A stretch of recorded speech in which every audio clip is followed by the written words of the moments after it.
This represents a house party, the first time I traveled in ages. But what got me out there was artists, supporting artists and individuals with mental health. So yes, if you have your mental health story, I will help you. Thank you to everyone who's helped me understand what never to do again. Bye! So these were created, kept in plastic so they wouldn't get damaged in a direct. Just showed the paper trail out and about, hopefully soon out and about. To get me out and about, I said 10. They're $10, so I must have been working on the number 10 because everything has a reason. And I said when I would make a video and it would end on 10 minutes exactly, I would hear, oops, I did it again. 10, wake up and do this all over again. So whatever these rhymes are, that was where I got stuck. Couldn't do an 11 or 12. Anyway, my screen is pretty dirty. All right, so I just opened this up and it is the number 10. So I'm going to share the collection one. I'm going to keep going into the office and touching the paper trail. The most important thing is to realize that everything is done with a purpose and every ounce counts. So I'm ready to talk about chronic pain because it is invisible, but it's not unless you see me. And who was the person who saw me the most? Yeah, and then the sabotage. So the sabotage of Neptune reminded me of the sabotage of a student by their parents. Why would you do that? Well, they liked it. They didn't have to go to school on time. They didn't have to deal with the social interactions that were troublesome. But this kid also wanted to play at the playground. As I was being told, they were terrified of the school. How can they be terrified if they want to go play? And I said, well, I don't think we're allowed to go over there, but I mean, let me ask your mom. Then I got the story. I didn't realize the sabotage was happening to me because of that brainwashing. I thought I was trying to save a relationship and help someone through depression and a change of life because they were blaming my injury and the things that were happening to me for their behaviors. And I can't live in a world like that. That's too nutty. So I didn't get the sabotage until I walked around the city, got out and about, and would see storage units all over. Why was our storage unit on the south side? So these were created in a direct response to a audio-visual memory, which I'll be describing in writing. I'm not going to discuss it. I want to write it and see if it removes it entirely. Then as I come across more paper trail, I'm just going to add them to each place as a way for you to take the burden off because every ounce counts with chronic pain. In addition to that, one functional skill set lost was packing. But a lot of this is because of this conversation. Oh, it must be really great to travel. I said, yeah, if I want to pack and unpack this person, I just said, yeah, it's great. No conversation, not my usual chit-chatty self, but what am I supposed to say? It's actually really mental. And if that's the look that I'm traveling with this person, what a great thing. This is like the second conversation you've ever had with me. You'll remember those. Let's call them spontaneous conversations, okay? And as I said, as I pick things up and find them, I'm just gonna put them down. Done.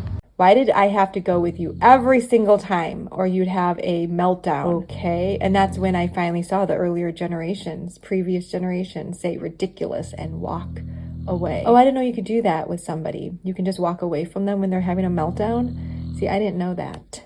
The first step in this process is sharing your work with people. So I don't talk about what I want to talk about ever in front of anyone except if you're an animal. So Ivy is obviously gray. Gray is truth. Ivy's always listening. And the biggest shift that had to happen was I had to be able to see myself and be comfortable in my physical body. And it finally happened. All right, the podcast, the bits and pieces you're going to hear next are just where I'm going to start taking notes and transfer this stuff to writing as soon as possible. Hello, everybody. For many of you, you know I've been recording and documenting the process of recovery from injuries 9 and 11 years ago. But maybe what you don't know is that it's created live with the real life experiences around me. Everything is now archived. I completed the final piece a couple weeks ago, and that was regarding the word compassionate, connected to a person who I would not define that way. But the good news is as I reread what I wrote in little description spaces all throughout the internet called bios, your biography, in just the shortest space, how are you supposed to write anything in there? I realize I am reading my writing, and the thinking is, what the heck is that? Or, oh, wow, that's a great quote, well done. Or, okay, this makes sense, this doesn't. So I'm responding to what I'm listening to and what I'm reading. So I'm responding to what I'm reading. And that's a really important component to literacy.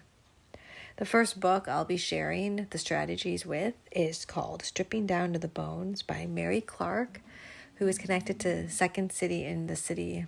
He was connected to the Second City in Chicago, and also through art, which is why we support artists. To be able to support artists blindly in order to remove the behaviors of one artist is pretty amazing. This is just a belief I now have, and I've done it repeatedly, and I'll still continue to do it. But to recognize as well that I would not have this true desire to support the arts from the youngest ages on, would not be there without this very special person connected to this site. So that person, quite frankly, will be the first example of how to remove a trigger. After all, I did start dreaming of tartan sheep and found my way to Scotland, which I did not take many pictures of. But when I got there, I just followed the staircases, went up and down the stairs, and used the environment around me as my physical gym for recovery. I'll be sharing how to remove all these triggers and also how to make great decisions, because good decisions, and also how to make good decisions despite what noise is popping up. Because if you can remove that noise and make unemotional decisions, then you got the key to success. So I'm finally being able to listen to myself, which is to get back to audio and visual with tactile, which I guess is note-taking, instead of having to learn things kinesthetically by going through them. So as I hear myself, I hear a scaredy cat for sure, but I also hear something else, which now that I can hear it, does make sense now how some people reacted to me. All right, fine. I get it. The adrenaline in my body. This isn't like a new thing. So for those that remember it, you know what created it? You. How do you trust people? Oh my goodness. All right, that's the story. Let's begin. How do you reestablish trust? That's the story. Let's begin. Oh my God, exactly. Behavior, minimal verbal cues such as I feel stuck. I force my words out. So for me, when I feel stuck, I use my words to stay grounded when I can't physically move. Emotional state, regret, blame, or shame. I don't remember my emotional state. I think it's just to stay here. I keep saying, stay here, stay here. The freeze response is a survival strategy that helps people stay safe, but it can also be triggered by everyday stressors or reminders. All right, so the good thing is when I learned about freeze, it explained multiple times in my life when I didn't fight back, and that's the same for many survivor victims. So I'm just telling you, if you were wondering why didn't I fight, or just know there's this other thing, did you know about it? I didn't know about it. So with the knowledge, it allowed me to literally let go of all of those memories. It wasn't automatic, but it was enough for me to accept. So we have some background noise, and I keep hearing these voices and stories, and instead of sitting with it, you just share it. So the words or the questions are, what does her condo look like? I'm literally hearing it now. So just say it. Maybe it's because of the situation, the environment has changed, because somebody had walked into it. And that's why location, people, and events are the one connective thread to these memories, sensory memories. All right, let's continue. Because the universe really does connect sometimes. All was necessary was a response. So when people don't call when the request is, just call. Traumatic brain injury, it's easier. You just need to know what they truly, truly mean. That's it. Technology will teach you everything. So there's the first group of girls, the women I divorce, and then their response. And then the second group you talk to. One person because they had to know. And why do they have to know? Well, because they know my family. But also, do you know anything about this? Because, well, I remember some of your friends were talking about women in a way.